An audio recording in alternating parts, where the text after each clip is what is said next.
Now let's go ahead and get started with your budget variance report. Last week, 125 through 131, we were $5,937.94 over the predicted target at $19,737.94. So great job.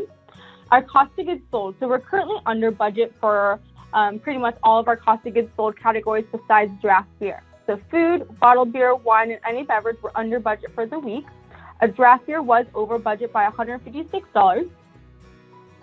Our payroll, we were $492.84 under budget, and total payroll was 21.11%. Right now, our prime cost is at 48.84%. So let's double check food first since we are under budget. All right, so a couple of negatives to fix today. For the first one, it's going to be dressing, and I am going to sort this to just food. We started with 0.27. We purchased 0 and with 2.75. You see how those are both the same besides the decimal point? Oh, yeah. Of the 0? Is that supposed to be the same count? Yeah, it should be. Okay. Now, how about the jalapeno peppers number 10 can? You started with 0. We purchased 0 and it was 1 full can. Actually, it's 2 cans. All right, let's go ahead and try to fix this one, and then we'll move on since everything's below the $11 mark. For the lemon choice, let's double check if this needs to be grouped. Let me ask you a question real quick. What do you do with your lemons? For tea and water. Gotcha. So, and beer. Okay. Yep. All right. So, Brittany, if you can, let's go into products and change it from food and put it to NA Bev. Okay. Because it's going toward against food cost. I'm going to group it, and then I'll change the categories right now to NA. So what we like to do is anytime you use something, right? So let's say you use lemons in food and beverage. Well, but if you're going to use it 51% of the time in NA Bev, I'm going to put it to NA Bev, even though I use some of it to food. All right. So let's go ahead and switch this to be the descending and see where we're at now. Potatoes, about 8 cases of that in a week. Sounds about right. All right, bacon, 5 cases. How about this cobbler? We talked about this cobbler already, actually. It looks like there's another one, possibly. Hold on one second. Yeah, we have a pecan and we have a peach. That's peach below it. Oh, okay. Do you need this added into inventory? Yeah, please. Yeah. Okay. Brittany, do you want to show them how to go to orders and see all the items if they're not being counted? Yeah. Under food systems, under orders, you can click on that second plus sign, and then up on the very top, because we're just looking at this to identify what items are not in inventory, I'm just going to select any date range. But from there, there's a drop-down box called View Group by Location. I'm going to select that drop-down box, and then there's going to be this location name that has no name in it. You can see anything within this actual location is living not in your inventory whatsoever. So that's a good way for you to be able to identify that. So should I go through all of that, and how would you help me get them all in then, like we did with those other ones?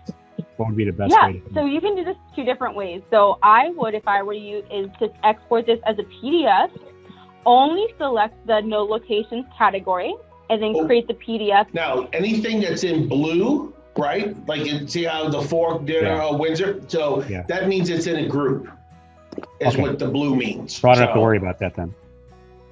As long as we just have to verify that the other forks, so you have a couple of them. Yeah. Right there. See how they all, so you have two different forks, unless you had a third one. So there is another, yep. So, no, we're probably, and yes, on forks you don't have to count, right? Okay. That's like a once a year thing.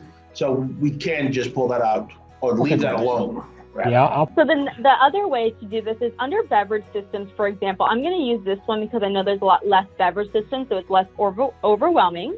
But we're constantly adding new products in your system for you. And so if I go into your beverage systems, and let's go into inventory items. From there, for the sake of this example, I'm going to open up a brand new inventory for any day because I'm going to delete this anyways. And if you click on this little plus sign on the bottom, instead of writing it all down, you could always just click on that plus sign on the very bottom grid of the inventory.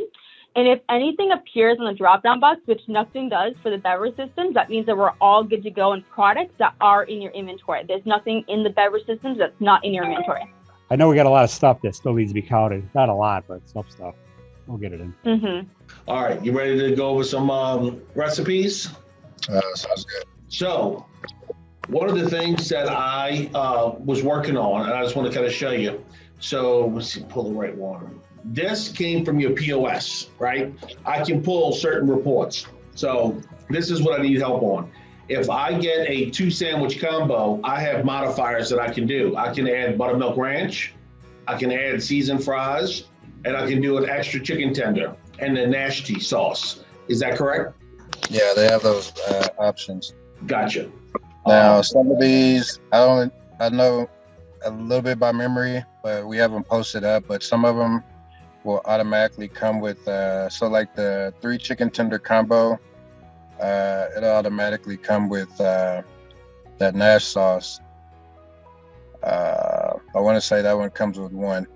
And then the 6 tender combo automatically comes with 2. And then if they just get it, they hit this button, they just add Right. like an extra one. Okay. Right. Perfect. So what I did, I'm just going to kind of scroll down because the other one's toward the bottom. But again, that's some of the stuff we'll have to kind of go through. But if you look at, you have, this is called just wings, right? This is your 16, 24, 15, 8 piece. Here's all of your sauces that come with it and how people have been buying it. So wings by the each. This is the sauces and how they've been buying it, right? Okay. So you can see, so I just wanted to just kind of explain how I'm coming about this. So if I look up choice, all of the choice, so wings each, sauce choice. So you're gonna have, so what I did is, so let's just say on the ass kicker, you sold 8. Well, it has 16 fluid ounces. When I double click it, you do serve 2 ounces per order, correct? It's like, would you think if you had to do that for the wings? On average, 1 to 2 ounces. Okay, so that's why I have 8 orders. So you'll see all of this equals 261 orders, right? So what I did is I put in all of these items and how much you sold. And then I said, okay, with all of this, it makes 261, and now it's 1 each. So there's 20.6 cents an order for sauces, right? On average. Some are more, some are less, but it just depends. So if you look, what is your biggest selling one is lemon pepper by far, right? Okay. So that's why. So lemon pepper was a little bit more expensive. So that's why that one went up a little bit. I went in and I went and added all these up and created. So now when we do wings by the each, whatever, however we do it. So you got wings by the piece. Then you have, here you got your wings combo. And then it'll show you how basically the sauces work. Does that make sense? Yeah. So you have your veggie burger modifier. So I kind of went through and so now you got me all the weights. We can add all these together. And so when you write the recipe, it's going to take I'm going to call it, it's a weighted average.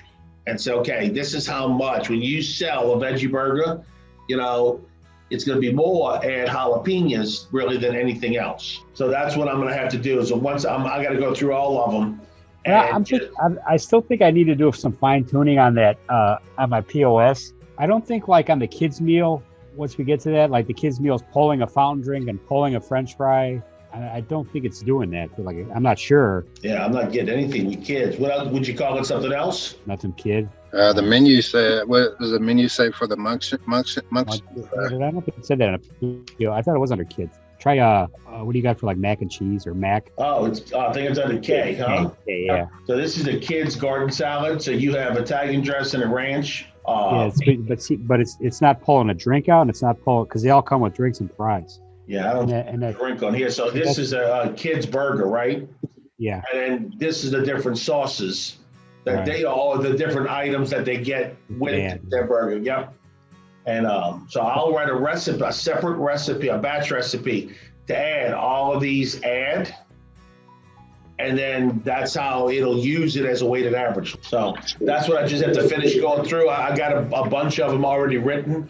I just got to get, what I did is I pulled this for 6 months, right? So that way, and you'll see that, and then again, in another 6 months, you can pull it and you're going to be like, wow, my percentages pretty much stayed the same. So like one of the things I was just asking you, so when I was going through them so far, what do you think your number one selling flavor of wings is? Well, you said lemon pepper, but it said right. Yeah. Because I cheated. You did say lemon pepper. I know. I thought you were setting me up because it seemed too easy. But but here's a question: Did you know that before, or did you have the? Were you thinking that? I wouldn't think that, but I know we do sell a lot of lemon pepper, so I don't know what the attraction is to it. It's not my thing, but I know we go through a lot. Yeah, and then so like the slowest movers, which I thought was interesting, was the Reaper and the Carolina Heat. Yeah, Reaper we don't push that much. I don't know if people even know about it. I have it written up online, and the ass kickers like people love as far as when they want heat because they have trouble with the ass kicker. So supposedly we say the Reaper's a little hotter, but I've had people say the ass kicker's hotter. So really, yeah, but we don't push Reaper that much. But yeah, when I was doing it, I was like, oh wow, that's interesting. Yeah. To see those numbers. Barbecue did pretty good. So anyhow, that's one of the things I love to really get into these numbers and look, because a lot of times you're like, did not know that, I didn't realize that was one of my top sellers. So that's pretty interesting. And that way later on, it helps when you go to say, hey, I want to make some changes. What items do I want to get rid of? And then you might say, I'm going to take these 3 off and maybe bring on 3 new ones, right? That's what I'm thinking with my appetizers and starters and stuff. I'd like to get rid of a couple of them. And I know that's what'll help me figuring out which ones. So once we get all the recipes mapped, you're going to be able to go in and look at a report. You can sort it by your best selling. So you're going to have a group of appetizers. Brittany, I'm going to jump to another restaurant real quick just to kind of show you what this looks like. And this really makes, I think, a difference. Now, again, what I'm showing you is just 1 week, right? So I definitely would want to pull a much larger sample. But you'll be able to go and you'll see this, right? These are all items mapped to this restaurant. I'm going to do a sort option and I'm going to say quantity sold and I'm going to go descending and I hit sort. So now when I go to the apps, it's telling me what's my number. So for the week on this charbroiled oysters, I sold 49, right? Yeah. My food cost is 26%. Well, as I look down, hey, this one is my least selling, right? I sold 7. And this just gives you a good idea as to what is selling. And then you're like, all right, this one, nope, we're going to get rid of it. Either just it comes off the menu completely, and then you add another one if you'd like. But then you look also, if you were looking at doing a price change, so what I'm going to do is I'm going to look at my top selling item and say, man, I sell a bunch, right? I can go up a little bit on price because my guests love this. So I can tell you when we were in our restaurants and we were using this system, and I was told that on my number one appetizer, I could go up $1. And I'm thinking, no way that's going to cripple it, right? We did it. We went up $1, and Fred told us that. And we went up $1 on the top one. You know what happened to our number one appetizer? We sold more of it. And so not only did we go up in price, but we sold more. I was going to ask you why, but it did. On the average, how many times do restaurants go through their menu and change pricing? So it depends. Sometimes it's a quarter. Sometimes it's every 6 months, right? And again, you want to be able to look at it because, and what's really neat is when you open it up. So let's say this entree. I can look. So for all of your entrees that you have, your average food cost is 33.65%, right? Well, now you can kind of look and say, oh, hey, this one, that's 43%. Now, granted, it's my right there. It's tied with my number one seller for entrees. So you're like, all right, even though it's 43, my ideal is still 33. That's 10% less. So that doesn't really cripple you, if that makes sense, right? Mm-hmm. So, but again, at least you can look at it and go, all right, what do I need to do to try to reduce my food cost? And I don't mean by going less quality, anything like that. But you just want to make sure, is it something that you can portion, right? To make sure everything, all that's portioned correctly, right? Even on your recipe. And then we can come back and look. But if you scroll all the way down, I mean, they got one, they sold 5 in a week. And then, I don't know if you can see this. It tells you the average you sell a day, because it looks at the time frame. It says, okay, you sell 0.71 a day. And on my complete menu, I'm at 0.28%, right, of my menu. And then of this group of entrees, it's 0.76%. Once you get to this point, this is the thing that'll change your life, right?